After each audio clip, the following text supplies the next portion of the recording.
A lot of this you may or may not already know. You know, this vent slides on this roll stand, as you guys just saw, little plate mounted to the back.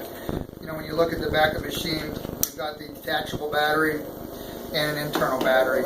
The book will tell you they last 3 hours each. I'm here to tell you they last about 3 to 4 hours each. So these are lithium-ion batteries, very good. So you're going to get a completely charged vent. Will get you about 6 to 8 hours of juice out there. It's an 11-pound device, the entire device. You see, here's the power cords. There's no big brick. It's not like we're hiding a big brick. So mom's only got to worry about the 11 pounds. And an in-use bag like this one, it's all cut out, and that will allow her to get to the buttons. Put this on a walker, a chair, and all the different variety of devices that they may use for portability. But that gives her the flexibility for that. We've got just a gross particle filter here, just like you would any kind of CPAP filter that you change out. We talked about the oxygen adapter, snapping in, make sure it snaps in, bleeding in oxygen. You can bleed up to 15 liters a minute through this little thing. It's screaming at 15 liters a minute though. So if it's in the hospital and you simply are cranking in, you'll hear it whistle. You know, it's going so fast.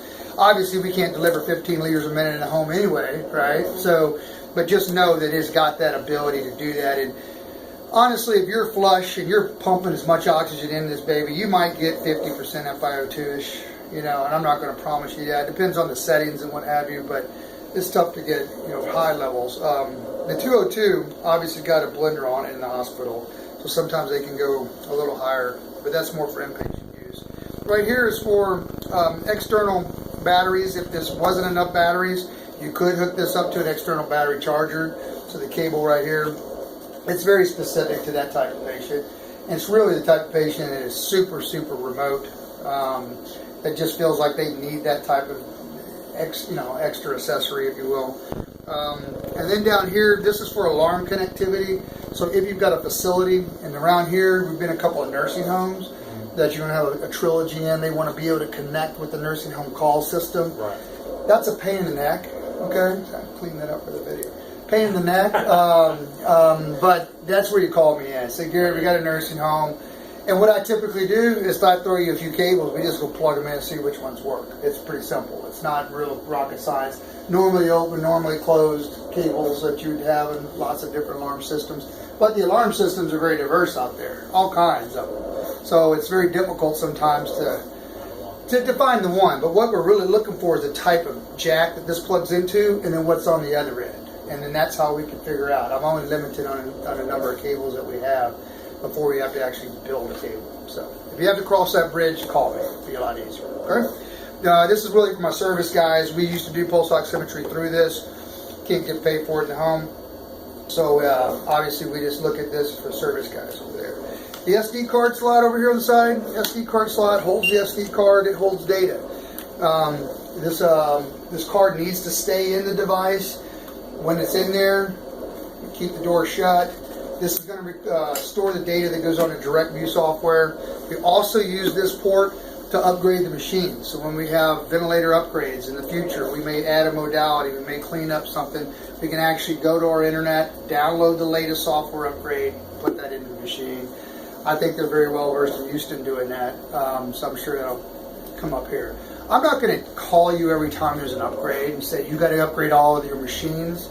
That would be like, well, you know, when say Apple, they push it all out to the phones. We don't push it out to all the machines. We upgrade them as they come in for service or as they're PM'd. Or if there's something that's so significant, I'm going to tell you we need to upgrade all our machines. Okay, so I'm going to, you know, and there's the last upgrade, for example, was very important because it was one that gave us the ability to detect partial decannulations or occlusions in the trach. And that's very important because you could have those without alarm conditions with pediatrics. And so it's a nice safety feature, very important.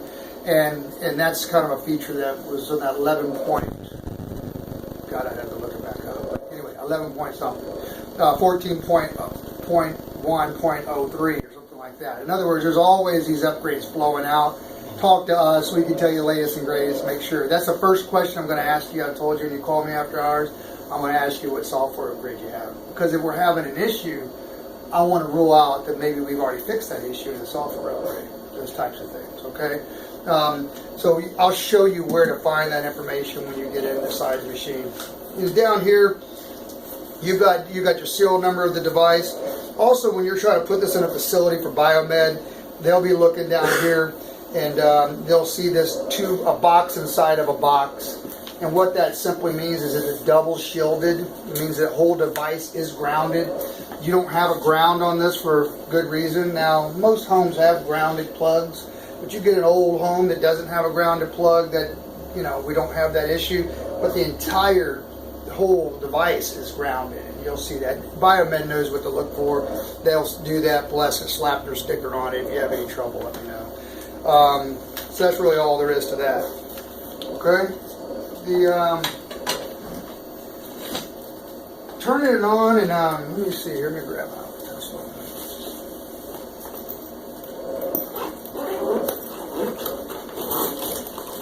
So the circuits are going to look a little different. You know, you've mentioned passive circuits, active circuits, are the two types of circuits that this thing offers. We use primarily the passive circuit. This is more of a pediatric version setup. Remember this from just the other day. Why is this pediatric? Because you can tell I've got a very small adapter. I've got a whisper swivel for my exhalation valve, and right to an OmniFlex. I wanted to minimize all the dead space possible for the baby. I like this exhalation valve because it's the most patent exhalation valve, therefore allowing no resistance to exhalation. 22 millimeter tubing, also like that, and especially our challenging kids. I was talking to Dawn about that. We've got a bunch of kids out there on 15 millimeter tubing. Not to say that there's anything wrong with 15 millimeter tubing, because it's not. It's just that when you get into the chronic lunger babies, specifically, those are the toughest ones to get off of a critical care vent onto a home care vent. If you're using 22 millimeter tubing, you help that situation out a little bit. You decrease the resistance to exhalation even a slight bit more. The only patient we detect that on are the chronic lung babies. Okay, so this is the optimal setup if you've got that very challenging kid. Okay, if you've got an adult, you're going to see this type of tubing as well, right? Because you're going to see a 22 millimeter tubing. Then I don't care what the exhalation valve looks like. If they're trach, it's going to have an exhalation valve built into the circuit. If they're not, you're going to be going right to a nasal mask that has the ports on it. Here in this area, unlike Houston, Houston has been very slow in our efforts to get end-stage COPD patients on Trilogy. That's got nothing to do with their unwillingness to do it. It's got a lot to do with our sales and marketing efforts and some things that happen locally. But here they do quite a bit of it. Okay, so here be prepared that that's what they're going to want to do. The Mara View, I don't know if you guys use a Mara View. That mask is a very popular mask for those. As you can imagine, they can see, they've got that flexibility. We've got the ALS patients as well who really like that mask. So again, I should be selling masks here today too, but that's what I'm trying to tell you is they really like that mask. So that might be one to think about. Start. Power it on. Power it on. So you got alarm silence, on-off button. I'm going to reset that. And you just have two buttons and a toggle. So the first thing you have to do is kind of dumb it down from your iPhone. We're not touchscreen. We're just